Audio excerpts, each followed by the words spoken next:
to emerge, or do you think this could be a point guard by committee this year? Not necessarily by committee, but multiple. We do have a lot of options at that position, Pat. I think we'll see Tony there at times. I think DeSante and Brock and Josh Dix can all play that position. Normally, you don't have that many options. Fortunately, all of those guys can also make shots. So sometimes they're sort of forced to be in a distributor position because they're not really scorers at all. So, at the end of the day, we just want to push it.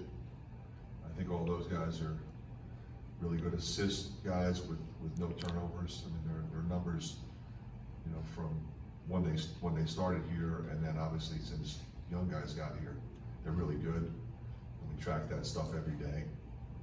So I trust a lot of those guys, or I should say all four of those guys to do a good job there. How much has DeSante grown in the last few months, do you think? Well, I think last year for DeSante, it was a good year in a lot of ways, but as the season went on, I think as you saw, we shortened the bench a little bit, and in all honesty, I probably should have played him more.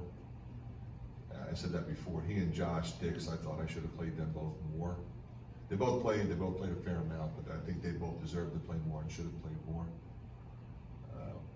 With DeSante, I think we played him at both spots. Sometimes when you bring a guy in and you only play him at one spot, he develops in that spot. For him, we were moving him back and forth because he can score and he can distribute. I think the growth part of his game is he's really moving the ball. He's getting rid of the ball more to our shooters, to our guys in the post, on the break.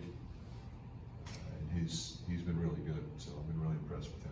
For people like me who haven't seen Ben Kirby play, what does he do, and how do you see him fitting with you? Well, he's a perfect fit for us, and that's why we went so hard at him out of the portal. Clearly, we needed that position with the departure of Chris Murray. He's different than Chris, but he's big and physical. He's very athletic. He's got an unbelievable motor. He can really score,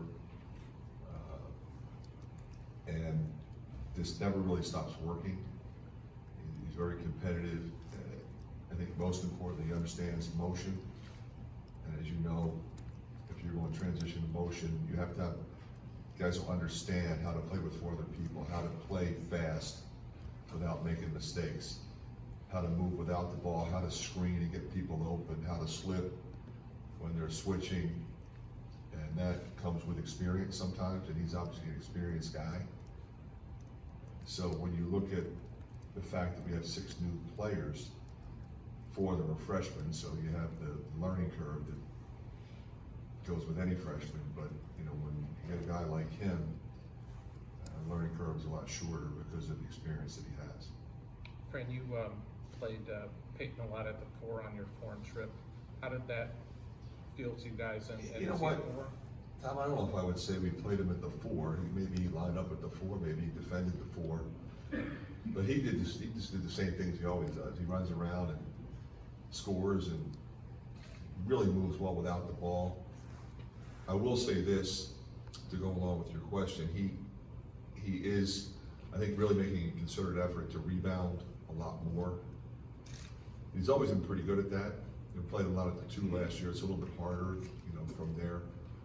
So his rebounding numbers have been consistently good, in particular on the offensive end.